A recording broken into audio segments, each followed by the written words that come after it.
இயேசு கிறிஸ்துவின் பரிசுத்த நாமத்திலே உங்களுக்கு என்னுடைய அன்பின் வாழ்த்துதல்கள்.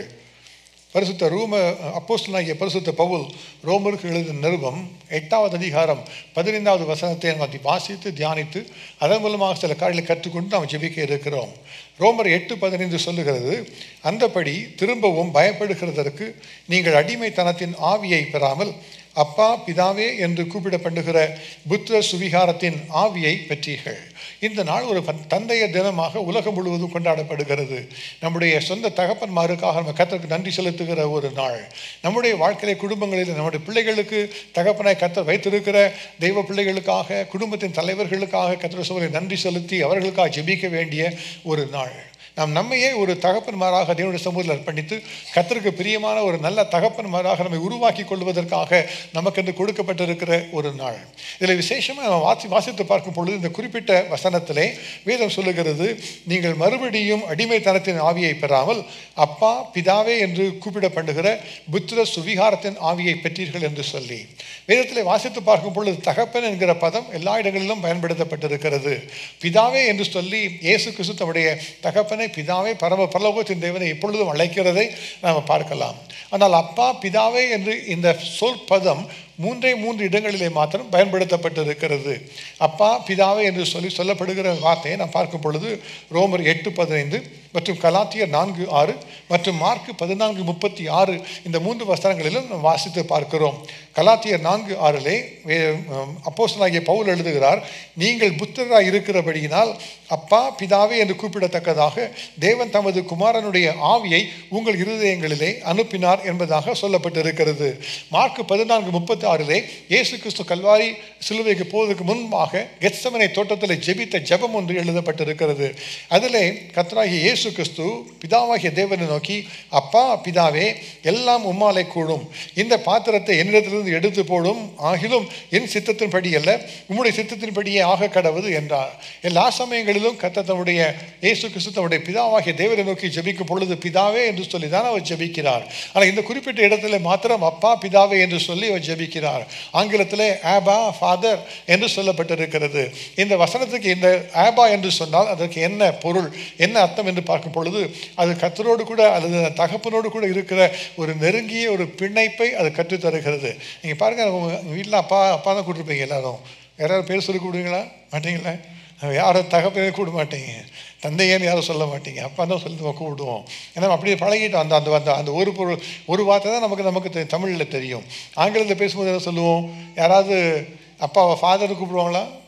யார் கூப்பிடுவாங்களா? எப்படி கூப்பிடுவீங்க வீட்டில்? இங்கிலீஷில் பேசுவீங்களா? மாட்டீங்களா? யாரும் பேச மாட்டேங்க போல இருக்குது. எல்லாம் நல்ல பிள்ளைங்க, தமிழில் தான். இங்கிலீஷில் பேசும்போது யாரும் ஃபாதர் சொன்னால் அது ஒரு எதுவும் ஃபாரினாக இருக்குது. டேடின்னு சொன்னால் அப்படி இருக்குது. That is so different. It brings you into an intimacy. அதான் டேடிங்கிறது தான் அப்பா என்று சொல்லப்பட்டிருக்கு. ஆங்கிலத்தில் ஆபா என்று சொல்லப்படுகிறது. அதனுடைய சரியான இணையாக்கம் என்று சொன்னால் அது டேடி என்று தான் சொல்லப்படுகிறது. நாம் ஜெபிக்கும் போது பாருங்களேன், சில சமயத்தில் டேடி என்று சொல்லி நம்ம ஜெபித்தோம்னா ஒரு தேவனுடைய பிரசன்னத்தை நீங்கள் உணர்ந்து கொள்வீர்கள். அப்பாவை நம்ம ஒரு சொந்த தகப்பனாக நம்முடைய அப்பாவாக எண்ணி அவர்களை டேடி என்று கூப்பிடும் பொழுது கர்த்தர் ஒரு விசேஷத்தை கிருபையை தருகிறார். அப்போ இந்த 3 இடங்களிலும் தான் அப்படியாக விசேஷமாக அப்பா பிதாவே என்று சொல்லப்பட்டிருக்கிறது. பரிசுத்த ஆவியானவரை குறித்து நம்ம சில வாரங்களாக நம்ம தியானித்து வருகிறோம். ஒரு புது அபிஷேகத்தை பெற்றுக்கொள்வது எப்படி, ஆவியாலே நடத்தப்படுகிறது எப்படி, பரிசுத்த ஆவியால் நிரப்பப்பட்டிருக்கும் பொழுது நாம் பெற்றுக்கொண்டிருக்கிற நன்மைகள் என்ன என்று பல காரியங்களை குறித்து நம்ம தியானித்து வந்தோம். இன்றைக்கு நம்ம யோசிக்க போகிற காரியம் என்ன?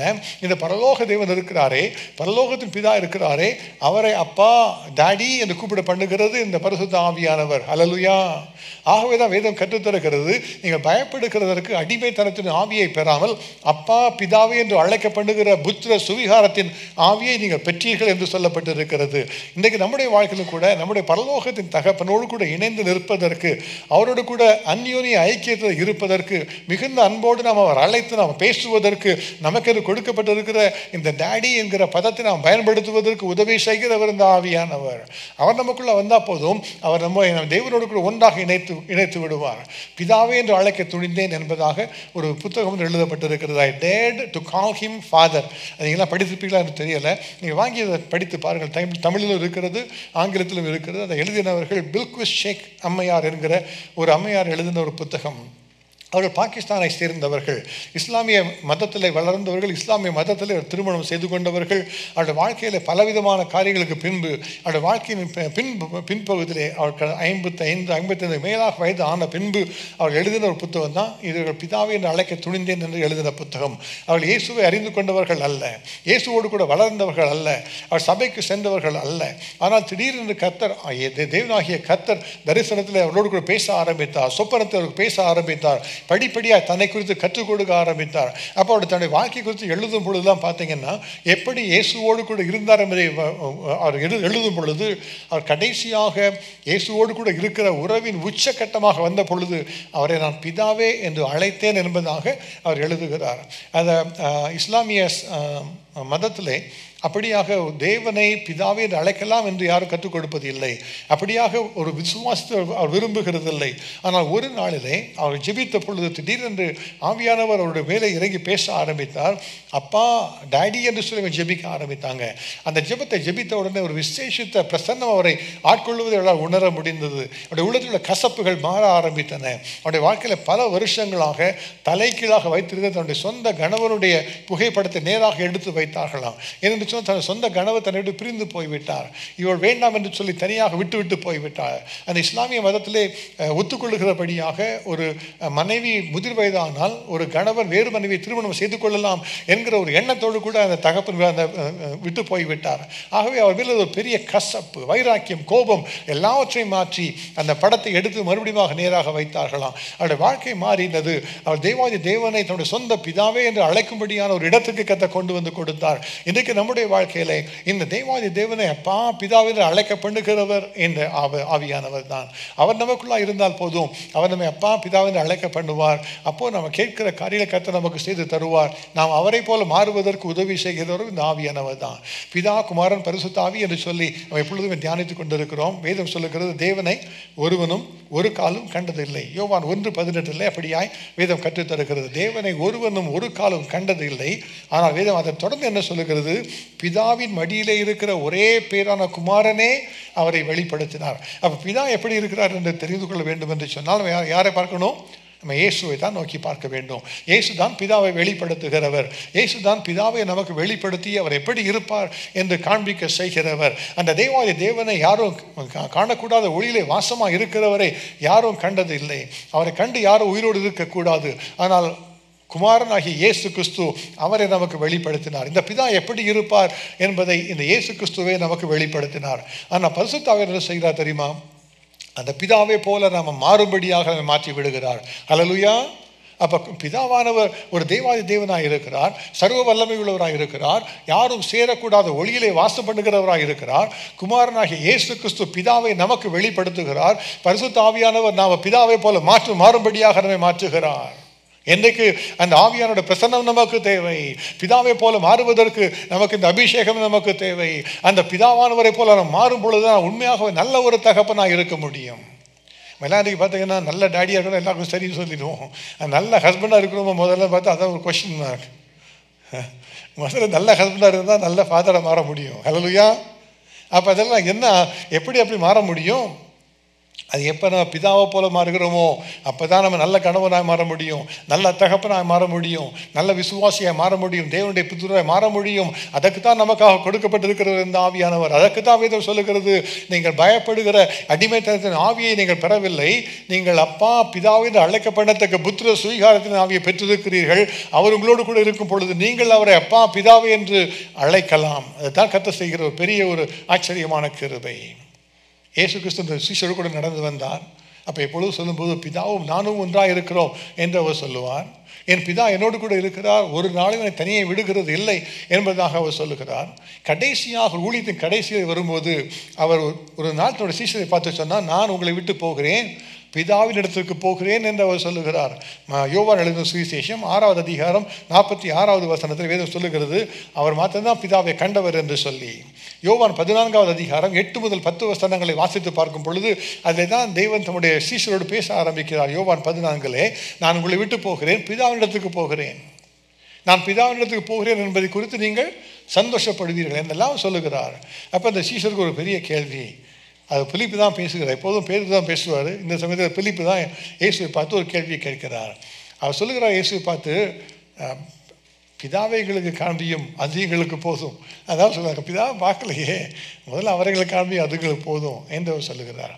அப்போ இயேசு சொன்ன காரியம் என்ன? பிலிப்புவே, நான் இத்தனை காலம் உங்களோடு கூட இருந்தும் நீ இன்னும் அறியாமல் இருக்கிறாயோ? என்னை கண்டவன் பிதாவை காண்கிறான், நானும் பிதாவும் ஒன்றாய் இருக்கிறோம் என்பதாக இயேசு கற்றுக் கொடுத்தார். இயேசுதான் பிதாவை வெளிப்படுத்துகிறவர் என்கிறதை சீஷர்களை முழுமையாக அறிந்து கொள்ள முடியவில்லை. ஆனால் இயேசுதான் பிதாவை வெளிப்படுத்துகிறவர்.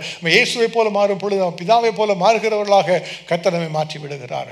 அதற்கு மாற்ற நமக்கு உதவி செய்கிறவர் பரிசுத்த ஆவியானவர் தான். அவர் தான் நமக்கு உதவி செய்ய முடியும், அவர் தான் நம்ம வழி நடத்த முடியும். நாமெல்லாம் சாதாரணமான ஒரு மனிதர்கள் தான், ஒரு மாம்ச தேகம் உள்ள மனிதர்கள் தான். பாவம் செய்ய மனிதன் இல்லையே என்பதாக வேதம் கற்றுத்தருகிறது.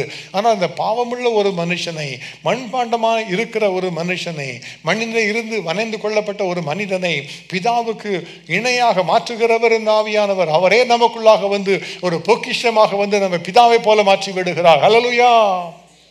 இன்றைக்கு நாம் பிதாவை போல மாற வேண்டும் என்று நம்ம விரும்ப வேண்டும். அந்த ஆவியானவர் எனக்குள்ளாக வந்து நான் பிதாவை போல மாறணும், அவரை பிதாவை என்று அழைக்கிற கிருபை எனக்கு தர வேண்டும் என்று நம்ம ஜெபிக்கணும். என்று ஜெபிக்கும் பொழுது கர்த்தர் கிருபை தருவார். நம்முடைய வாழ்க்கையில் குட்டி மோட்சமாக மாறுவதற்கு நம்ம பிதாவை போல மாறிவிட்டால் போதும். ஒரு வீட்டில் ஒரு தகப்பன் பிதாவை போல இருந்தால் போதும், அந்த குடும்பம் ஒரு குட்டி மோட்சமாக மாறிவிடும். இன்றைக்கு கர்த்தர் அந்த கிருபையை நமக்கு தருவாராக. பிதாவை போல எப்படி மாறுவது? வேதத்தில் சில காரியங்களை நமக்கு கற்றுத்தருகிறது. பிதாவை போல நம்ம எப்படி இருக்க வேண்டும் என்பதை குறித்து வேதம் கற்றுத்தருகிறது. அதில் 3 காரியங்களை நம்ம தியானித்து அதற்காக நம்ம அர்ப்பணித்து நம்ம ஜெபிக்க போகிறோம். முதலாவதாக பிதாவை போல எப்படி இருக்கணுமா? வேதம் சொல்லுகிறது 1 பேதுரு 1 அதிகாரம் 15வது வசனத்திலே பிதாவை போல நம்ம எப்படி இருக்க வேண்டும் என்பதற்கு ஒரு விசேஷமாய் ஒரு காரியத்தை கற்றுத்தருகிறது. 1 பேதுரு 1:15 சொல்லுகிறது, உங்களை அழைத்தவர் பரிசுத்தராய் இருக்கிறது போல நீங்களும் உங்கள் நடக்கைகள் எல்லாவற்றிலையும் பரிசுத்தராய் இருங்கள். இதில் பேதுரு சொல்லுகிற காரியம் என்ன?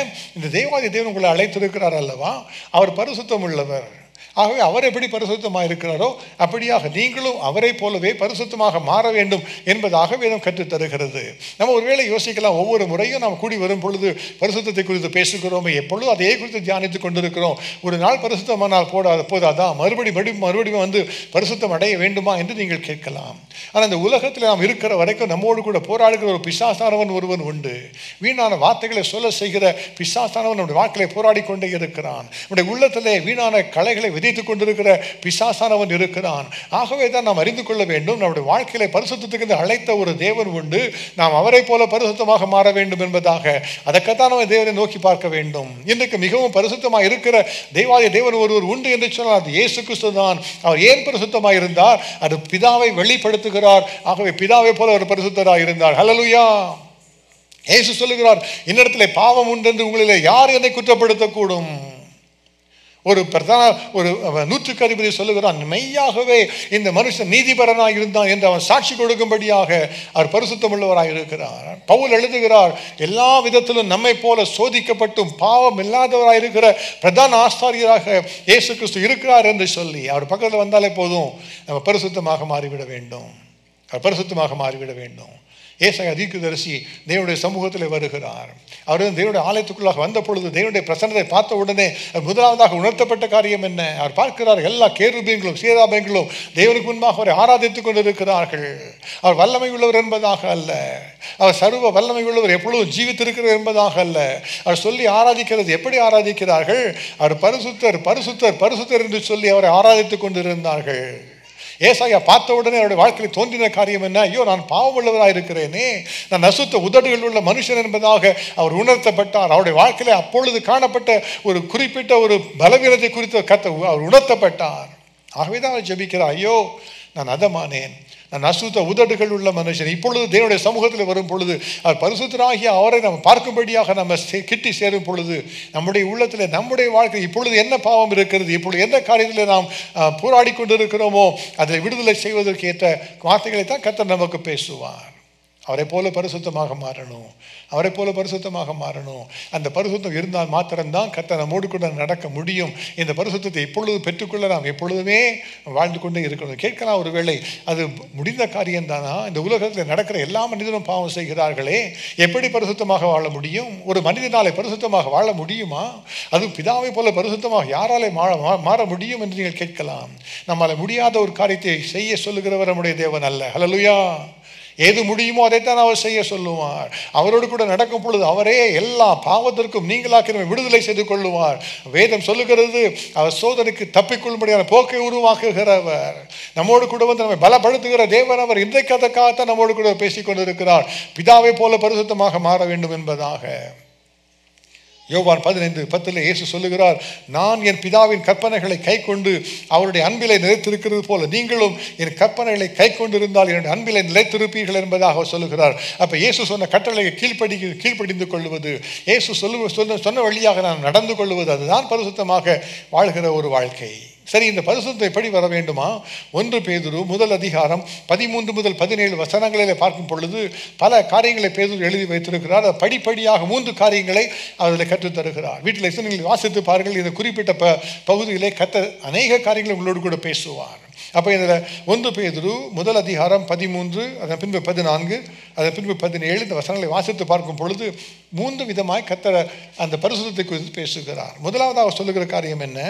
13வது வசனத்திலே பேதுரு எழுதுகிறார், நீங்கள் உங்கள் மனதின் அறையை கட்டி கொண்டு தெளிந்த புத்தி உள்ளவர்களாக இருந்து இயேசு கிறிஸ்து வெளிப்படும் போது உங்களுக்கு அளிக்கப்படும் கிருபையின் மேல் பூரண நம்பிக்கை உள்ளவர்களாய் இருங்கள். அதோட மனதை குறித்து அதில் அவர் பேசுகிறார். அதை தொடர்ந்து எழுதும்போது சொல்லுகிறார், நீங்கள் முன்னே உங்கள் அறியாமையினாலே கொண்டிருந்த இச்சைகளின்படி இனி நடவாமல் கீழ்ப்படுகிற பிள்ளைகளாக இருங்கள் என்பதாக சொல்லுகிறார். இது என்னன்னா, ஒரு மனதிலே வருகிற ஒரு பரிசுத்தம். நம்முடைய மனதில் தான் சத்துரு போராடுவான், வீணான எண்ணங்களை மனதில் தான் வைத்து போராடி கொண்டிருப்பான்.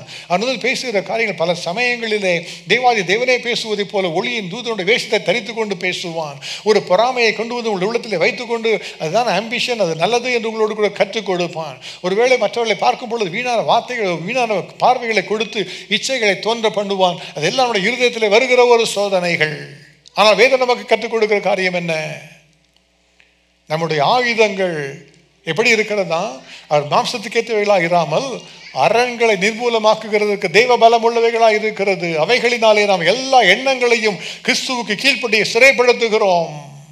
என் ஆவியானவர் வரும் பொழுது நம்முடைய உள்ளத்திலே அவர் மனதை மாற்றி விடுகிறார், உள்ளத்தின் எண்ணங்களை மாற்றி விடுகிறார். அவர் உள்ளத்தின் ஆழங்களை ஆராய்ந்து பார்க்கிறவர். இயேசுவை குறித்து வேதம் என்ன சொல்லுகிறது? மனிதனுடைய உள்ளத்தில் இருப்பதை அவர் அறிந்திருந்தபடியினாலே எல்லாரையும் நம்பி இணங்கவில்லை. அவர் பார்க்கிறார், இருதயத்தை தான் பார்க்கிறார். மனிதன் தான் முகத்தை பார்ப்பான், தேவன் இருதயத்தை பார்க்கிறவர் அல்லவா? அப்ப இருதயத்தில் பரிசுத்தம் இருக்கிறதா என்றுதான் முதலாவதாக அவர் பார்க்கிறார். என்ன எண்ணத்தோடு, என்ன விதமான யோசனைகளோடு நாம் செய்கிறோம் என்பதை எல்லாம் அவர் அறிந்திருக்கிறவர். அப்ப அந்த காரியம், எண்ணம் அவருக்கு வித்தியாசமா இருக்கும் பொழுது இந்த ஆவியானவர் நம்மோடு கூட பேசுவார். அந்த எண்ணம் மாறுவதற்காக நம்மோடு கூட பேசுவார். ஒரு சீமோன் என்கிற ஒரு மனிதன் வந்தான். அவன் பேதுருவை பார்த்து சொல்லுகிறான், நான் யார் மேலேயாவது கைகளை வைத்தால் அவங்களுக்கெல்லாம் இந்த பரிசுத்தத்தை பெற்றுக்கொள்ளணும், இந்த வரத்தை நீங்கள் எனக்கு தாங்கன்னு சொல்லி கொஞ்சம் பணத்தை கொண்டு வந்து கொடுக்குறான். அப்போ சீமோனை பேதுருவை பார்த்து சொன்ன காரியம் என்ன? சீமோனே, நீ கொடிய பாவத்திலும் பாவ கட்டிலும் அகப்பட்டிருக்கிறதாக காண்கிறேன். நீ இந்த தேவனுடைய கிருபை வரத்தை பணத்தினாலே சம்பாதித்துக் கொள்ளலாம் என்று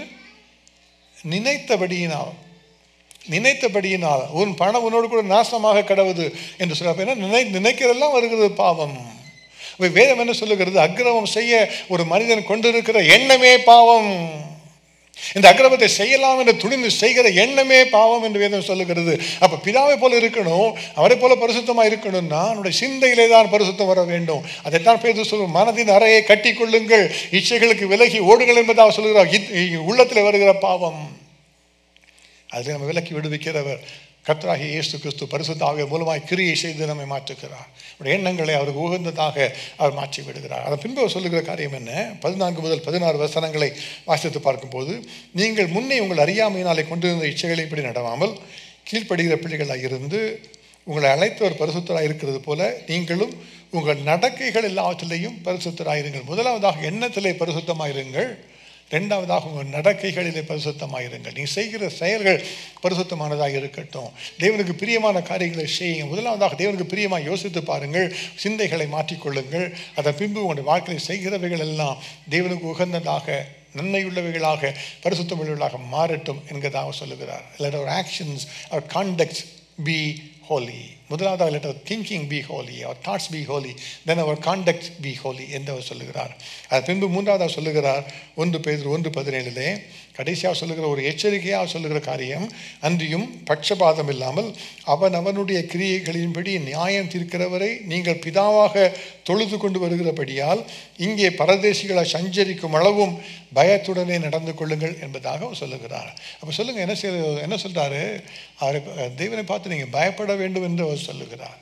அவருக்கு பயப்படத்தக்க தேவன் அவர் அன்புள்ள தேவன் தான். நம்மை அதிகமாக நேசிக்கிறவர், அவரோடு கூட வருகிற தேவன். ஆனால் பாருங்கள், அவர் நம்முடைய வாழ்க்கையிலே எல்லாவற்றையும் அவர் நம்மோடு கூட வந்து நமக்காக அவர் கற்றுக் கொடுக்கும் பொழுது சில காரியங்களை நமக்கு தெளிவாக பேசி எதிர்பார்க்கிற தேவன். வேதம் சொல்லுகிறது, அவர் பட்சிக்கிற அக்னியாக இருக்கிறாரே, நம்முடைய தேவன் பட்சிக்கிற அக்னியாக இருக்கிறாரே என்பதாக அவரை குறித்து வேதம் சொல்லுகிறது.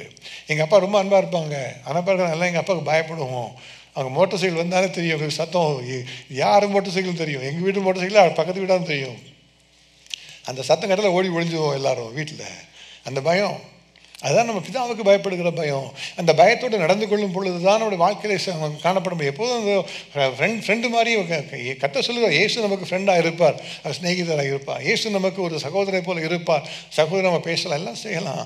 அதே சமயத்தில் பயப்படத்தக்க தேவனும் அவர் தான், பட்சிக்க அக்னியாக இருக்கிறவரும் அவர் தான். ஒரு புறத்தில் அன்புள்ள தேவன் தான், மறுபுறத்தில் அவர் மிகவும் ஒரு எரிச்சல் உள்ள தேவன். அவர் பாவத்தை குறித்து அவர் கண்டித்து உணர்த்துகிற தேவன். அவரை குறித்து என்ன சொல்லுகிறார்? நீங்கள் பட்சபாதம் இல்லாமல் அவனுடைய கிரியைகளின்படி நியாயம் இருக்கிறவர் என்று சொல்லி அவரை குறித்து சொல்லுகிறார். அப்போ நான்லாம் சர்ச்சுக்கு வந்துட்டேன்ப்பா, எனக்கு மட்டும் ஜட்ஜ்மெண்ட் கிடையாது நீங்கள் சொல்ல முடியாது. சண்டே தான் போய்ட்டு இருந்தேன் சர்ச்சுக்கு. அதனால் பாருங்கள், எனக்கெல்லாம் ஜட்ஜ்மெண்ட்டில் எனக்குலாம் ஃப்ரீ பாஸ், அப்படிலாம் ஹால் பாஸில் யாருக்கும் கிடையாது. அப்போ அதெல்லாம் மாறினா என்ன செய்யணும்? அவர் பட்சபாதம் இல்லாத இருக்கிறது தெரிந்து கொண்டு நீ அவருக்கு பயமாக நடந்து கொள்ளணுமா? அதுதான் வேதம் கற்றுத்தருகிறது. அப்போ தான் பரிசுத்தமாக நடக்க முடியும்.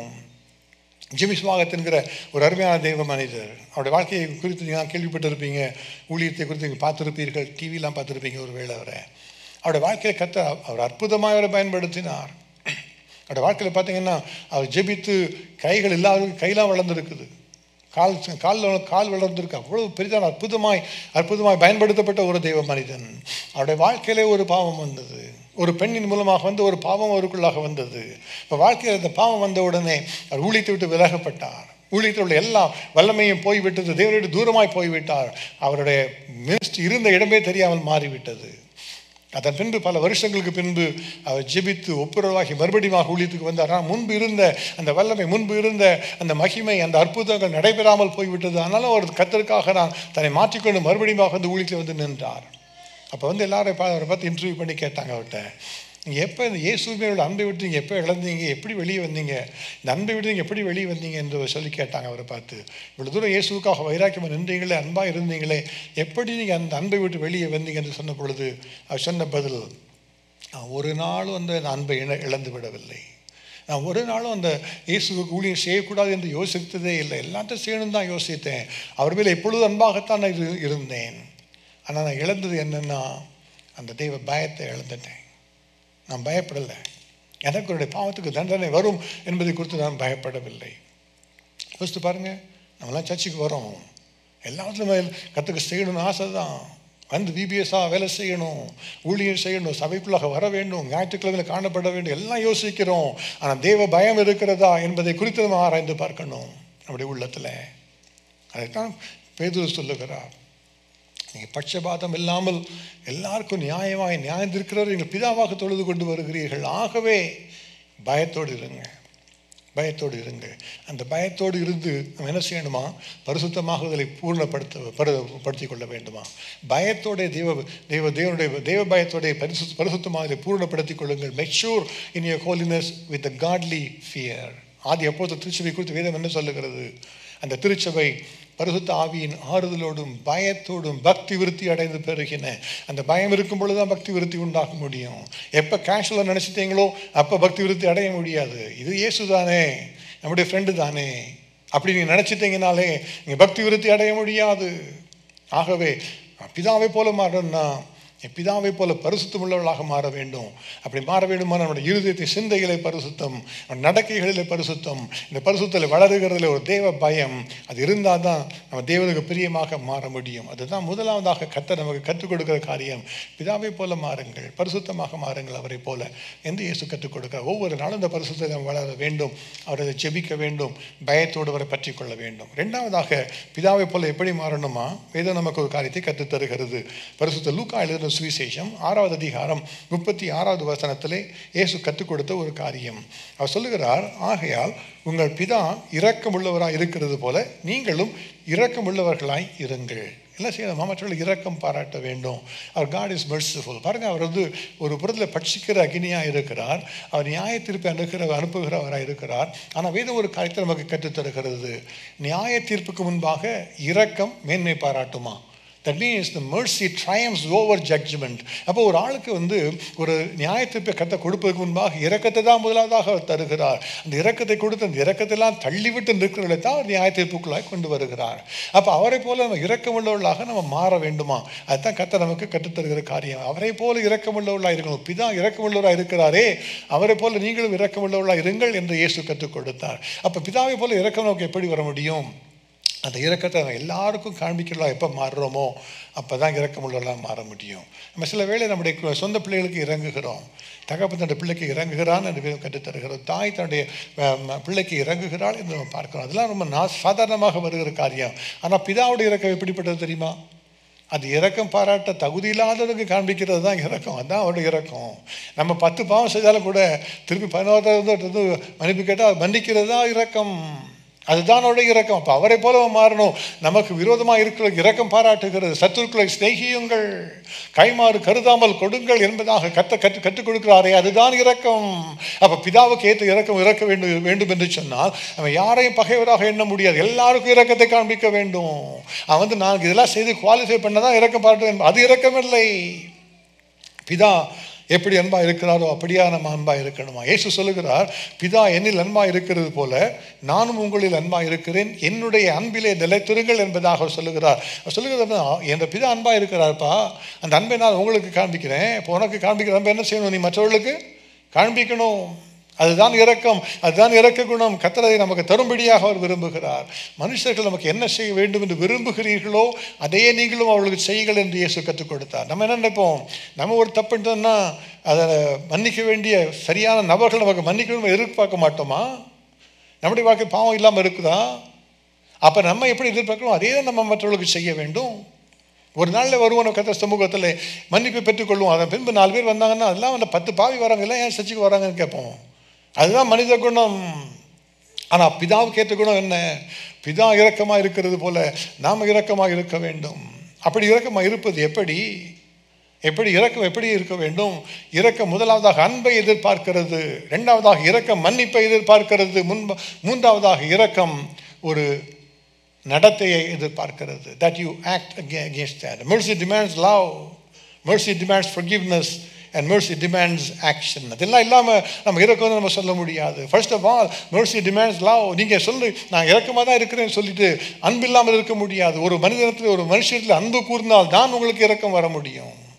அன்பு இல்லாதபடி எப்படி இரக்கத்தை காண்பிக்க முடியும்? கர்த்தர் சொல்லுகிற காரியம் இதுதான்.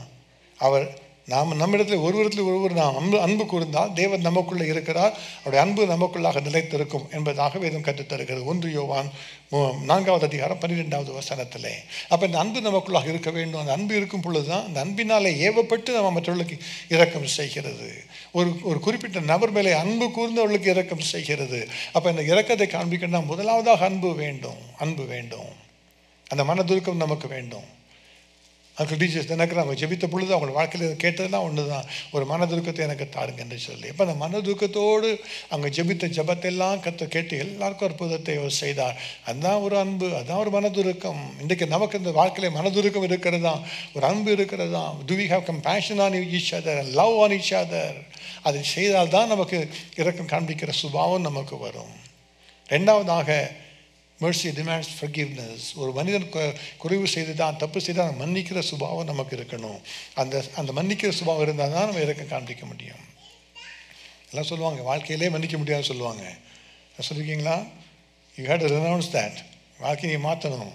நீங்கள் சொல்லிட்டீங்கன்னா என்ன சொல்கிறீங்கன்னா, என் வாழ்க்கையில் நீங்களே சாபத்தை எடுத்துக்கொள்கிறீர்கள். நீங்கள் சொன்னீங்க ஒருத்தர் பார்த்து, நான் இந்த செய்ததை வாழ்நாள் முழுவதும் மறக்கவும் மாட்டேன், மன்னிக்கவும் மாட்டேன் அப்படின்னு நீங்கள் சொல்லிட்டீங்கன்னா, என் கர்த்தர் சொல்லிட்டீங்க நான் மன்னிப்பது இல்லை நீங்கள் சொல்லிட்டீங்க.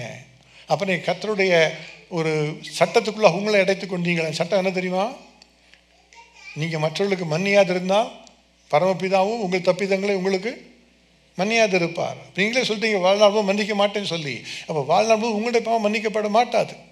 அதுதான் அர்த்தம். mercy demands forgiveness. அப்போ தேவனுக்கு முன்பாக மற்றவர்கள் மன்னிக்கிற சுபாவம் நமக்கு வேண்டும். என்ன பிரச்சனை வந்தால் என்ன குற்றங்கள் செய்தாலும் கூட ஒரு வந்து மன்னிப்பு கேட்டால் மன்னிக்கிற சுபாவம் நமக்கு இருக்க வேண்டும். பிதாவான இயேசுவை செய்த காரியம் எல்லாரையும் அவர் மன்னித்தார் அல்லவா?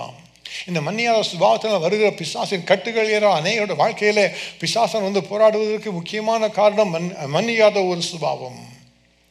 அப்போ பிதாவுக்கு ஏற்ற இறக்க உள்ளவர்களாய் மாற வேண்டும் என்று சொன்னால் மன்னிக்கிற சுபாவம் நமக்கு இருக்கணும். நமக்கெல்லாம் நம்ம தெரிந்த ஊமை, இயேசு சொன்ன ஊமை. ஒரு தகப்பனுக்கு 2 குமாரர் இருந்தார்கள்.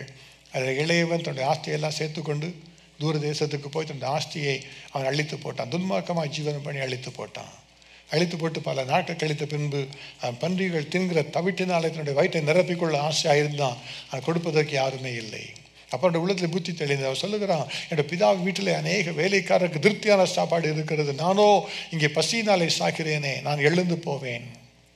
அப்போ போய் அப்பா பிதாவை கூப்பிடுலாம் அதுக்கு ஒரு போல்னஸே கிடையாது. டேடிலாம் கூப்பிட மாட்டான். வந்து சொல்கிறான், தகப்பனே பரத்துக்கு விரோதமாக உமக்கு முன்பாகவும் பாவம் செய்தேன். இனி உங்களுடைய குமாரன் என்று சொல்லப்படுவதற்கு நான் தகுதி உள்ளவன் அல்ல. உங்களுடைய வேலைக்காரர்கள் ஒருவனாக என்னை வைத்துக்கொள்ளும் என்று சொல்லுவேன் என்று சொல்லி எழுந்து புறப்பட்டு வந்தான். அப்போ பாருங்கள், இந்த தகப்பனுடைய உள்ளத்தை பாருங்கள். அவர்கள் ஓடி சென்று மனதுருகி கழுத்தை கட்டி கொண்டு முத்தம் செய்து அந்த மகன் கேட்பதற்கு முன்பாகவே மன்னிப்பை கொடுத்து விட்டார். That is the mercy of the Father God. அதுதான் ஒரு பிதாவுடைய இருதயம். இன்றைக்கு நமக்கு அந்த இருதயம் இருக்கிறதா? ஒரு மன்னிக்கிற சுபாவம் உள்ள ஒரு இருதயம். இன்றைக்கி பார்த்தீங்கன்னா மூத்துக்குமாரை போல நம்ம இருக்கிறோம், எல்லாம் வீட்டில் தான் இருக்கிறோம். மூத்துக்குமாரை தான் பெரிய எரிச்சல், என்ன இவன் ஊரில் இருந்திருக்கான், இவனுக்கெல்லாம் கொளுத்த கண்டை அடிப்பித்திட்டு என்ன விஷயம் என்று சொல்லி அவன் கோபத்தோடு இருந்தான். அப்போ தகப்பன் அவனை பார்த்து சொன்ன காரியம் என்ன, மகனே இப்போது என்னோடது இருக்கிறாய், என்னோடது எல்லாம் உன்னுடையதாக இருக்கிறது அல்லவா? இந்த உன்னுடைய சகோதரனாகிய இவனோ காணவர் போனான், மறுபடியும் காணப்பட்டான். நம்ம ஆகிய மன மகிழ்ந்து சந்தோஷமாக இருக்கணுமே என்று அவர் சொன்னார். இன்றைக்கு நம்ம அநேக சமயங்களில் அந்த மூத்த குமாரனை போல மாறி விடுகிறோம். நம்முடைய பாவத்தில் அவர் மன்னித்ததை மறந்து விடுகிறோம். நம்ம சபையில் இருந்து கொண்டு கர்த்தருக்குள்ளாக இருந்து கொண்டு நம்ம மற்றவர்களை மன்னிப்பதில் நம்ம தவறி இருக்கிறோம். அப்போ கேட்கணும், கர்த்தர்ட்ட பிதாவை போல மாறுவதற்கு, இரக்க குணமாக மாறுவதற்கு முதலாவதாக ஒரு அன்பை எனக்கு தாங்க, ஒரு மன்னிக்கிற சுபாவத்தை எனக்கு தாருங்க. மூன்றாவது, it has got to be with action. இதை ஆகவே செய்யணும். அந்த இரக்க குணத்தோடு கூட மன்னிப்போடு கூட மற்றவர்களுக்கு உதவி செய்யணும், தேவைப்பட்டவர்களுக்கு உதவி செய்யணும். நல்ல சமாரியன் உதவி நம்ம அந்த ஊமையை நம்ம கேள்விப்பட்டிருப்போம். அப்போ இயேசு கிறிஸ்து சொல்லுகிற அந்த மனிதன் அவன் எருசலேமிலிருந்து எரிகோ போகிற வழியிலே கள்ளர் கையில் அகப்பட்டான். அவளை அடித்து துன்புறுத்தி குற்றுயிராக மாற்றி அவனை நடுவழியில் விட்டு போய்விட்டார்கள். அப்போ அந்த பக்கமாக முதலாவதாக ஒரு லேவியன் வருகிறான். வந்து அவனை பார்த்து பக்கமாய் விலகி போனான். அவனுக்கு இறக்க குணம் இல்லையா? நீங்கள் சொல்ல இறக்கம் இருந்துச்சே அப்படின்னு சொல்லலாம். ஆனால் இறக்கம் உள்ளது சொல்லுவோமா? நம்ம சொல்ல மாட்டோம். அது பின்பு ஒரு ஆசாரியனும் வந்தான், அவனும் அப்படியே பார்த்து பக்கமாக விலகி போனான். ஆனால் வந்த சமாரியனோ என்ன செய்தான், அவன் வந்து அதற்காக ஒரு விலைக்கிரயம் கொடுக்க அவன் ஆயத்தமாக இருந்தான். தன்னோட சுய வாகனத்தை கொண்டு வந்தான், தன்னுடைய கழுதையை கொண்டு வந்தான். அந்த இருந்த அந்த மனிதனுடைய காயங்களை கட்டி எண்ணெய் வார்த்தான். அந்த மனிதனை எடுத்து அந்த கழுதை மேல் வைத்து சத்திரத்தான் பையில கொண்டு போய் விட்டான். இவனுக்காக இது 2 பணத்தை நான் தருகிறேன், இதுக்கு அதிகமாக நீ செலவு பண்ணினால் அதை நான் திரும்ப வரும்பொழுது கொடுக்கிறேன் என்று சொன்னான். அதுதான் இரக்க சுபாவம், இரக்க சிந்தை. எதையாகிலும் செய்யணும். ஒன்றுமே செய்யாமல் எனக்கு இரக்கம் இருக்குன்னு சொல்லிக்கொண்டால் என்ன பிரயோஜனம்? பிதாவானவர் எதிர்பார்க்கிறது அவரை போல நம்ம இரக்கம் உள்ளவர்களாக மாற வேண்டும். தகுதி இல்லாதவர்களுக்கு காண்பிக்கிற ஒரு இரக்கம், அவர் தீமை செய்கிறவர்களுக்கு காண்பிக்கிற ஒரு இரக்கம். பிதாவானவர் என்ன செய்கிறாராம், அவர் நல்லோர் மேலும் தீயோர் மேலும் தன்னுடைய மழையை வருஷிக்க பண்ணுகிறார். எல்லாருக்கும் கிருபையை தருகிறார். எல்லாருக்குமே ஒரு அற்புதங்களை செய்ய, எல்லாருக்குமே ஒரு ஆச்சரியமான ஒரு கிருபைகளை செய்து தருகிறார். நன்மைகளை தருகிறார், ஆசீர்வாதங்களை தருகிறார். அதே போல் அவரை போல இருப்பதற்கு கர்த்தாவே எனக்கு உதவி செய்யுங்க என்று நம்ம ஜெபிக்கணும். நம்முடைய உள்ளத்திலே எப்பொழுதுமே அந்த இரக்க சிந்தை உள்ளவர்களாக மற்றவர்கள் மேலே காண்பிக்கிற அன்பு, அவளுக்கு கொடுக்கிற ஒரு மன்னிப்பு, அவளுக்காக செய்ய ஏதாகிலும் ஒரு உதவி, அதை செய்வதற்காக எனக்கு அர்ப்பணித்துக் கொள்ள வேண்டும். ஒரு அப்படின்னா தேவனுக்கு பிரியமான ஒரு பிதாவாக நம்ம மாறிவிடுகிறோம். ஸோ முதலாவதாக பிதாவை போல மாறுவதற்கு பிதா பரிசுத்தமாக இருக்கிறது போல நம்ம பரிசுத்தமாக இருக்கணும். ரெண்டாவதாக பிதா இரக்க குணமுறையாக உள்ளவராக இருக்கிறது போல நாமும் இரக்க குணமுறையாக இருக்கணுமா. மூன்றாவதாக வேதம் என்ன கற்றுத்தருகிறது? மத்தேயு 5வது அதிகாரம் 48வது வசனம். மத்தேயு 5:48, ஆகையால் பரலோகத்தில் இருக்கிற உங்கள் பிதா பூரண சற்குணராய் இருக்கிறது போல நீங்களும் பூரண சற்குணராய் இருக்க கடவீர்கள். ஆங்கிலத்தில் சொல்லப்பட்டிருக்கிறது, B perfect just as your father in heaven is perfect. அந்த பெர்ஃபெக்ஷன் யாருக்கு தான் வர முடியும்? யார் தான் பெர்ஃபெக்ட் சொல்ல முடியும்? அப்படி நன்மையே செய்கிற மனிதன் யாருமே இல்லையே. பாவமே செய்யாதபடி நன்மையே செய்கிற மனிதன் ஒருவனும் இல்லையே. அப்போ எப்படி வேதம் சொல்ல முடியும் நீயும் பெர்ஃபெக்டாக மாறி எப்படி சொல்ல முடியும்? நீங்களே வீட்டில் பாருங்கள், ஹஸ்பண்ட் ஒய்ஃப் கூட பிரச்சனை வரும். யாராவது பெர்ஃபெக்ட்னு சொல்லுவீங்களா? ஒய்ஃபை பெர்ஃபெக்ட் சொல்லுவீங்களா? ஹஸ்பண்ட் பெர்ஃபெக்ட் யாராவது சொல்லுவீங்களா? நீங்கள் ஒவ்வொரு ஏதாவது குறை சொல்லுவீங்களா? மாட்டீங்களா? சொல்ல மாட்டேன்றீங்களா?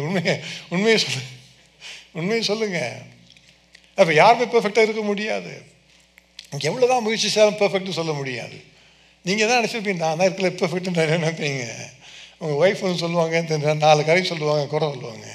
அப்போ தான் உங்களுக்கு யோசனை வரும், உண்மையிலே உங்களுக்கு பெர்ஃபெக்ட் இல்லை அப்படின்னு சொல்லி. அப்போ முடியாத காரியத்தை எப்படி கற்று செய்ய சொல்ல முடிவாரா? முடிகிறதான் செய்ய சொல்லுவார். ஆனால் அதை குறித்து பவுல் என்ன சொல்லுகிறார் தெரியுமா? நான் ஒன்று செய்கிறேன், இதை நான் அடைந்து கொண்டு வந்து என்று எண்ணுகிறதில்லை. பின்னானவைகளை மறந்து முன்னானவைகளை நான் நாடி பரம அழைப்பின் பந்தய பொருளுக்காக இலக்கை நோக்கி தொடர்கிறேன். இப்போ ஒவ்வொரு நாளும் நம்ம எப்போ என்னத்தெல்லாம் பெர்ஃபெக்டாக இல்லாமல் நம்ம இம்பெர்ஃபெக்டாக இருந்தோமோ அதை மாற்றி அமைத்துக் கொள்வது, அடுத்த நாள் அந்த காரியத்தில் பெர்ஃபெக்டாக நடந்து கொள்ள முயற்சி செய்கிறது, அதுதான் கர்த்தர் எதிர்பார்க்கிற ஒரு காரியம். இப்போ டொயோட்டா மோட்டர் வெஹிக்கிள்ஸ் அவங்க சொல்லியிருப்பாங்க, அவங்களோட மோட்டோ என்னென்னா பர்சூட் ஆஃப் பெர்ஃபெக்ஷன். அதுதான் அவங்க சொல்லுகிற ஒரு காரியம். நாங்கள் பெர்ஃபெக்டாக இல்லை, but we keep on pursuing to be perfect. அதுதான் அவங்க விரும்புகிற ஒரு காரியம். இன்றைக்கி பார்த்தீங்கன்னா நம்முடைய வாழ்க்கையில் அநேக சமயத்தில் அந்த பர்சூட்டை நம்ம இழந்து விடுறோம், அந்த ஓட்டத்தை இழந்து விடுகிறோம். இப்படி தான் இருக்குது, இதெல்லாம் மாற்ற முடியாது என்று மாறி விடுகிறோம். நாமே நமக்கு சமாளித்து கொள்ளுகிறோம். இதெல்லாம் 10 பேர் இது மாதிரி பண்ணுறாங்க, நானும் பண்ணுறேன், இதில் என்ன இதுதான் சொல்கிறோம். நான் ஒரு சகோதரத்தில் பேசிகிட்டு இருந்தேன். சொன்னார், அவர் இந்தியாவில் உள்ள வேலை செய்கிறார், அவங்களோட அரசாங்க நிறுவனத்தில் வேலை செய்கிறார். அவர் சொல்லுகிறார், அதெல்லாம் ஒவ்வொருத்தர் வந்து இஷ்டப்படி பொய்க்கடை கழித்து போயிடுறான். அவன் வர லேட்டாக வரான், நானும் லேட்டாக போகிறேன், எல்லோரும் டயத்துக்காக வராங்க, நானும் லேட்டாக போகிறேன், பரவாயில்ல என்று சொன்னான். அப்படி இல்லை, நாம் பெர்ஃபெக்டாக இருக்கிறோமா? அதுக்காக முயற்சி செய்கிறோமா? அதை தான் கர்த்தர் எதிர்பார்க்கிற காரியம். அவங்களோட பிதா பூரண சற்குணராக இருக்கிறது போல நீங்களும் பூரண சற்குணராக இருங்கள். அதற்காகத்தான் கர்த்தர் சபையை உருவாக்கினாரா. அவர் சொல்கிற பரிசுத்தவான்கள் சீர்பொருந்தும் பொருட்டு சுவிசேஷ ஊழியத்தின் வேலைக்காக கிறிஸ்துவின் சரீரமான சபை பக்தி விருத்தி அடைவதற்காக அவர் சிலரை அப்போஸ்தலராகவும் சிலரை தீர்க்கதரிசிகளாகவும் சிலரை சுவிசேஷகராகவும் மேய்ப்பராகவும் போதகராகவும் அவர் ஏற்படுத்தினாராம். அப்போ அதுக்கு தான் கர்த்தர் நம்மை கொண்டு வந்திருக்கார், டு க்ரோ, டு மெச்சூர் இந்த கிரைஸ்ட் லவ். அப்போ சபைக்கு வருகிறோம். அப்போ நான் போன வாரத்தை விட இந்த வாரம் நம்ம கொஞ்சம் பெட்டராக இருக்கணும், அடுத்த வாரம் இன்னும் கொஞ்சம் பெட்டராக இருக்கணும், அது பெர்ஃபெக்டாக இருக்கிறதுக்கு அதை யோசித்து கொண்டே இருக்கணும். அந்த பெர்ஃபெக்ஷனுக்கு போவதற்காக கர்த்தர் ஒவ்வொரு நாட்களும் புதிதாக மாற்றிக்கொண்டே வருவார். அதுதான் கர்த்தர் எதிர்பார்க்கிற காரியம். அதுதான் பிதாவுக்கு ஏற்ற சிந்தை, பிதாவுக்கு ஏற்ற ஒரு பரிசுத்தத்தில் நம்ம வளர்ந்து கொள்வது. அப்போ ஒரு மனிதனோட வாழ்க்கையில் எத்தனையோ காரியங்கள் பெர்ஃபெக்டாக செய்கிறோமா இல்லையான்னு கேள்விகள் வரும். அதில் 3 காரியங்களை குறித்து பெர்ஃபெக்டாக இருக்கணும்னு சொல்லி வேதம் கற்று தருகிறது. இதெல்லாம் பூரணமாக இருக்கணுமா? முதலாவது நம்முடைய அன்பிலே பூரண அன்பாக இருக்கணுமா? 1 யோவான் 4:18 சொல்லுகிறது, அன்பிலே பயம் இல்லை, பூரண அன்பு பயத்தை புறம்பே தள்ளும். அப்போ தேவனுக்கு பயந்து காரியத்தை செய்கிறது நம்ம வளர்ந்து வருகிற நாட்கள். அப்போ சில நாட்கள் முடிந்த உடனே நம்ம பயந்து காரியத்தை செய்யக்கூடாது, அன்பினால் செய்கிறேன். எனக்காக ஒரு ஜீவனை கொடுத்தாரே, அவருக்காக நான் செய்கிறேன். நான் அவரை ஏளனப்படுத்துவதில்லை, நான் அவரை கீழே விட்டு விடுகிறேன். அவருக்காக நான் அவர் எவ்வளவு அன்பு கொடுத்தார், நானும் ஒரு அன்பாக நான் செய்கிறேன். That is the perfection. அப்போ பாருங்கள், பயத்தில் செய்கிற காரியம், அன்பிலே செய்கிற காரியம். உங்கள் வாழ்க்கை மாறிக்கொண்டே வருவீங்க. ஒவ்வொரு நாள் வந்து கொண்டு ஒரு நாளில் பார்த்தீங்கன்னா பயத்தை விட அன்பு உங்களை அதிகமாக நடத்தும். கர்த்தர் அப்படிப்பட்ட ஒரு மாற்றத்தை எதிர்பார்க்கிறார். That is the perfection that God is expecting. அப்போ நம்ம உள்ளத்தில் அவர் மேலுள்ள அன்பினாலே தான் நம்ம எல்லாத்தையுமே செய்யணும். உங்கள் காரியங்கள் எல்லாம் அன்போடு செய்யப்பட கடவுது. சபையில் காணிக்க கொடுத்து வச்சுங்க, அன்போடு தான் கொடுக்கணும், இல்லைன்னா கொடுக்க கூட. கத்தமில் அன்பில் கொடுத்தா தான், அதுக்கு தான் கத்த கொடுக்க விரும்புகிறார். மனப்பூர்வமாக செய்யணும், அன்போடு செய்ய வேண்டும். அதைத்தான் கத்த விரும்பி எதிர்பார்க்கிற காரியம். அந்த அன்பில்லாதபடி நம்ம எதையுமே செய்ய முடியாதான். உங்கள் காரியங்கள் எல்லாமே அன்பினாலே செய்யப்பட வேண்டும். So you have to be perfect in love. அதான் முதலாவதாக கற்று சொல்ல. அந்த அன்பினாலே பூர்ணப்படும் போது பிதாவுக்கு ஏற்றபடியாக மாறுகிறோம். ரெண்டாவதாக என்ன செய்யணுமா? நம்முடைய விசுவாசத்திலே நம்ம பூரணப்படணுமா? How do we mature in the faith? வேதம் சொல்லுகிறது, யாக்கோபு 2:22 சொல்லுகிறது, விசுவாசம் அவருடைய கிரியைகளோடு கூட முயற்சி செய்து கிரியைகளினாலே விசுவாசம் பூரணப்பட்டது என்று பார்க்கிறோம். அப்போ என்ன பார்த்தீங்கன்னா, ஆபிரகாம் விசுவாசித்தார். அதை பின் அந்த விசுவாசத்துக்கு ஏற்றபடியாக அதை பின்தொடர்ந்து சொந்த குமாரனை அவர் பலியாக ஒப்பு கொடுக்க துணிந்திருந்தார். அதான் அந்த நம்முடைய விசுவாசம் நம்முடைய வாழ்க்கையை, நம்முடைய நடத்தைகளை மாற்றுகிற ஒரு அனுபவம். அதுக்குள்ளாக வரும்போது அந்த விசுவாசம் பூர்ணமாக மாறிவிடுகிறது. That is the perfection of faith. So God is not expecting just a faith that He will just change your headache, but God is expecting you to step into an area of faith where you are willing to do something for that faith. If we have a belief that you are willing to make some changes so that you can walk according to the faith, அதை தான் கர்த்தர் எதிர்பார்க்கிற காரியம். அப்போ பூர்ணமான அன்பு வேண்டும், பூர்ணமான விசுவாசம் வேண்டும். மூன்றாவதாக பூர்ணமான நாவு நமக்கு வேண்டுமா? ஒருவன் பூரண புருஷனாக இருந்தால் என்ன செய்யணுமா? அவன் நாவை கட்டுப்படுத்துகிற ஒரு வாழ்க்கைக்குள்ளாக அவன் வர வேண்டுமா? யாக்கோபு 3:2 அப்படி சொல்லுகிறது. நாம் எல்லாரும் அநேக விஷயங்களில் தவறுகிறோம். ஒருவன் சொல் தவறாதவன் ஆனால் அவன் பூரண புருஷனும் தன் சரீரம் முழுவதையும் கடிவாளத்தினாலே அடக்கி கொள்ளக்கூடியவனுமாய் இருக்கிறான். அப்போ சொல் தவறாததான் இருக்கணும். நாவை நம்ம அடக்கி ஆண்டு கொள்ள வேண்டும். If our tongue is correct. பார்த்தா வீணான வார்த்தைகளை பேசுகிறதுலாம் எவ்வளவோ பெரிய பிரச்சனைகள். நாவும் நெருப்புத்தான், அது அநீதி நிறைந்த உலகம் என்று வேதம் கற்றுத் தருகிறது. பாருங்கள், ஒரு சிறிய நெருப்பு ஒரு பெரிய காட்டை கொளுத்தி விடுகிறது என்பதாக யாக்கோபு அதை குறித்து எழுதுகிறார். வீண் வார்த்தைகள், மற்றவர்களுக்கு விரோதமாக பேசப்படுகிற வார்த்தைகள், மற்றவர்களுக்கு பின்பாக பேசுகிற வார்த்தைகள், அதெல்லாம் மாற்றும் பொழுது தான் நம்ம அந்த பரிசுத்துக்குள்ளாக வர முடியும், அந்த பூரணத்துக்குள்ளாக நம்ம வர முடியும். அப்போ பிதாவை போல பூரணமாக இருக்கணும்னா நம்முடைய அன்பு பூரணப்பட வேண்டும், விசுவாசம் பூரணப்பட வேண்டும், நம்முடைய வாயின் வார்த்தைகளிலே ஒரு perfection காணப்படணும். We have to control our tongue. அப்போ பிதாவை போல மாறுவதற்கு இன்றைக்கு நம்ம அர்ப்பணித்துக் கொள்ளணும். யோசித்து பாருங்கள், நம்முடைய வீட்டில் அப்படியாக நம்ம ஒரு நல்ல ஃபாதராக இருந்தால், நம்ம இயேசுவை இப்போ தெய்வனை போல இருந்தோம் என்று சொன்னால் நம்முடைய வாழ்க்கையில் எவ்வளவு ஆசீர்வாதம் காணப்படும். அவரை போல பரிசுத்தம், அவரை போல ஒரு இரக்கம், அவரை போல ஒரு பூரணம். நான் அதற்குள்ளாக போகணும்னு சொல்லி அர்ப்பணித்து நம்ம செபிக்க போகிறோம். அதில் ஏழுமிலிருந்து நம்ம செபிக்கலாம். தேவனுடைய சமூகத்தில் இயேசு சொன்ன காரியம் என்ன தெரியுமா? இயேசு நம்முடைய சீஷர்கள்லாம் அழைத்து அவளோடு கூட பேசி அவர் சொன்ன காரியம், அவள் மேலே ஊதி பரிசுத்த ஆவியை பெற்றுக்கொள்ளுங்கள் என்று அவர் சொன்னார். அப்போ சொல்லும்போது அவர் சொல்லுகிறது, பிதா என்னை அனுப்பினது போல நான் உங்களை அனுப்புகிறேன். பிதாவானவர் பரிசுத்த ஆவியானவர் என்னோடு கூட இருந்தபடி நான் அவரை அப்பா பிதாவை அழைக்க பண்ணினார். இப்போ அதே பரிசுத்த ஆவியானவர் உங்களுக்குள்ளாக நான் தருகிறேன். அவரை நீங்கள் அப்பா பிதாவை என்று அழைக்க வேண்டும். அந்த ஒரு க்ளோஸ்னஸ், அந்த intimacy. This morning the Lord is speaking to us to get into that perfection, get into that intimacy with the Father God. In that process, making ourselves to be more like Him, more merciful like Him, more loving like Him, more perfect like Him. இன்றைக்கு கர்த்தாவே இந்த இரக்க குணத்தை எனக்கு தாங்க, இந்த பரிசுத்தத்தை எனக்கு தாங்க, ஒரு பூர்ணமாக இருக்கிற ஒரு பெர்ஃபெக்ஷன் எனக்கு தாங்க. எல்லாரும் கேட்டு ஜெபிக்க போகிறோம், எல்லாரும் கேட்டு ஜெபிக்க போகிறோம். கர்த்தாவே எனக்கு இந்த பூரணம் வேண்டும், நான் உண்மை போல மாற வேண்டும், பிதாவை போல மாறுவதற்கு என்னை அர்ப்பணித்துக் கொள்ளுங்கள் சொல்லுகிறவர்கள் இந்த கரங்களை அர்ப்பணித்து உயர்த்தி ஜெபியுங்கள். நான் உங்களோடு கூட சேர்ந்து ஜெபிக்க விரும்புகிறேன். God bless you, God bless you, God bless you, God bless. எல்லாரையும் கத்தை பார்த்து எல்லாரையும் கத்தை ஆசீர்வதிக்கிறார். தகப்பனே ஸ்தோத்திரம், ஸ்தோத்திரம், ஸ்தோத்திரம். எல்லாரும் கத்தாவே எங்களுடைய சிந்தைகளை அர்ப்பணித்து நாங்கள் ஜெபிக்கிறோம். இன்று முதல் கொண்டு கத்தாவே எங்களை பூர்ணம் உள்ளவர்களாக மாற்றுவீராக, பிதாவை போல மாற்றுவீராக, பிதாவுக்கு ஏற்ற ஒரு பரிசுத்தத்தை எங்களுக்கு தருவீராக, பிதாவுக்கு ஏற்ற இரக்க குணத்தை சிந்தையை எங்களுக்கு தருவீராக. பிதாவை போல தகப்பனே பூர்ணமாக இருக்க உதவி செய்வீராக. Help us, O Father, to pursue that perfection, O Lord, not to let go of that, O Father God, not to rationalize, not to compromise, O Father God. அதில் அந்த பெர்ஃபெக்ஷன் இருக்கணும் கத்தாவே, தூரத்தை நாங்கள் காத்துக்கொள்ளணும் கத்தாவே. எந்தெந்த இடங்களுக்கு போகக்கூடாது ராஜா, எந்தெந்த காரியங்களை செய்யக்கூடாதோ அதை செய்யக்கூடாது ராஜா, எந்தெந்த காரியங்களை பேசக்கூடாது ராஜா. எங்களுக்கு அந்த கிருபை தருவீராக. அன்பை எங்களுக்குள்ளாய் தாருங்க ராஜா, உங்களுடைய பூரண கிருபை எங்களுக்கு தருவீராக ராஜா. இன்றைக்கு கத்த தருகிறதுக்காக உமக்கு ஸ்தோத்திரம், உமக்கு நன்றி ராஜா. எல்லாரும் சேர்ந்து ஒரு 2 நிமிஷம் ஜெபிக்க போறோம். உங்களுடைய சொந்த தகப்பன்மாருக்காக நீங்க கத்துக்கு நன்றி செலுத்துங்க. வாயத்தது கத்துக்க கத்தாவே என்னுடைய அப்பாவுக்காக உமக்கு ஸ்தோத்திரம் என்று சொல்லுங்க. அவங்க இன்னைக்கு உயிரோடு இருந்தாலும் சரி, அவர் மரித்து போயிருந்தாலும் சரி, எனக்கு இந்த கத்த கொடுத்த நல்ல அப்பாவுக்காக உமக்கு நன்றி என்று சொல்லுங்க. அவரை பார்த்து நீங்க சொல்லுங்க, உலக பிரகாரமாக கத்துக்க நல்ல ஒரு தகப்பன் எனக்கு தந்தீங்களே பா, உமக்கு ஸ்தோத்திரம், உமக்கு நன்றி என்று வாயை திறந்து மகிமையாய் கத்து நன்றி நன்றி செலுத்துங்க தகப்பனே. உமக்கு ஸ்தோத்திரம், உமக்கு ஸ்தோத்திரம். கர்த்தர் எங்களுக்கு எல்லா கர்த்தர் நல்ல ஆசீர்வாதமான தகப்பன்மாரை கர்த்தர் தந்ததற்காக உமக்கு ஸ்தோத்திரம் அப்பா. கர்த்தாவே அவர்கள் மூலமா எங்களை உருவாக்கினதற்காக ஸ்தோத்திரம், எங்கள் காரியங்களை கற்றுக் கொடுத்ததற்காக ஸ்தோத்திரம் அப்பா. நன்றி செலுத்துகிறோம், நன்றி தாவே. இப்போ அவர்களுக்காக ஜெபிங்க. இன்னைக்கு உங்களோடு கூட உங்களுக்காக இருக்கிற தகப்பன்மாருக்காக கர்த்தாவே அவர்களை ஆசீர்வதியும் என்று சொல்லி ஜெபிங்க. அவர்களை உண்மை போல மாற்றும் என்று சொல்லி ஜெபிங்க. கர்த்தாவர்களுக்கு ஆவிக்கிற வாழ்க்கையிலே பிதாவை போல அவர்களை மாற்றுங்க என்று சொல்லி ஜெபிங்க. எல்லாம் ஜெபி கர்த்தாவே. எல்லா தகப்பன்மாருக்காக நாங்கள் ஜெபிக்கிறோம் ராஜா, ஜெபிக்கிறோம் ராஜா. எங்களுடைய நல்ல தகப்பன்மார்களை கர்த்தர் ஆசீர்வதிப்பீராக, உதவி செய்வீராக கர்த்தாவே. அவருடைய வாழ்க்கையில கர்த்தாவே கிருபை பெருகுவதாக, ஆசீர்வாதத்தை தருவீரா ராஜா. உதவி செய்யுங்க, உதவி செய்யுங்க. இப்ப உங்களுடைய சொந்த பிள்ளைகளுடைய தகப்பன் உங்களுடைய வாழ்க்கையில உங்களுடைய குடும்பத்தில் வைத்திருக்கிற உங்களுடைய கணவனுக்காக உங்களுடைய பிள்ளைகளுடைய தகப்பனா இருக்கிற அருமையான தெய்வ மனிதனுக்காக நீங்க நன்றி செலுத்துங்க தகப்பனே. எனக்கு கற்றுக் கொடுத்த நல்ல எங்களுடைய குடும்பத்தை கற்றுக் கொடுத்த நல்ல தகப்பனுக்காக ஸ்தோத்திரம், நல்ல நல்ல கணவனுக்காக நன்றி தகப்பனே. கர்த்தாவே ஸ்தோத்திரம், ஸ்தோத்திரம் என்று சொல்லுங்க. அவரை பார்த்து ஸ்தோத்திரத்தை சொல்லி அவர்களுக்காக ஜெபிங்க கர்த்தாவே. ஒவ்வொரு குடும்பத்துக்காக ஜெபிக்கிறோம் ராஜா. குடும்பத்தின் தலைவர்கள் ஒவ்வொருவரையும் கர்த்தர் ஆசீர்வதிப்பீராக. இயேசுவை போல தேவனை போல மாறுவதற்கு கர்த்தர் இன்றைக்கு கிருபை தருவீராக என்று ஜெபிக்கிறோம் ராஜா. தேவனே செய்கிறதுக்காக உமக்கு ஸ்தோத்திரம், உமக்கு நன்றி, உமக்கு நன்றி ராஜா. இப்பொழுது நாங்கள் எங்களை தகப்பன்மாராக அர்ப்பணித்துக் கொள்கிறோம் ராஜா. உமக்கு பிரியமாய் கர்த்தாவே தேவனே நீர் விரும்புகிற ஒரு பிதாவை போல நாங்கள் இருக்கத்தக்கதாக எல்லாரும் கர்த்தர் மாற்றி தருவீராக ராஜா. உதவி செய்வீராக. கர்த்தர் செய்கிறதுக்காக உமக்கு ஸ்தோத்திரம், உமக்கு நன்றி. இயேசு கிறிஸ்துவின் நாமத்தை ஜெபிக்கிறோம் பிதாவே, ஆமென்.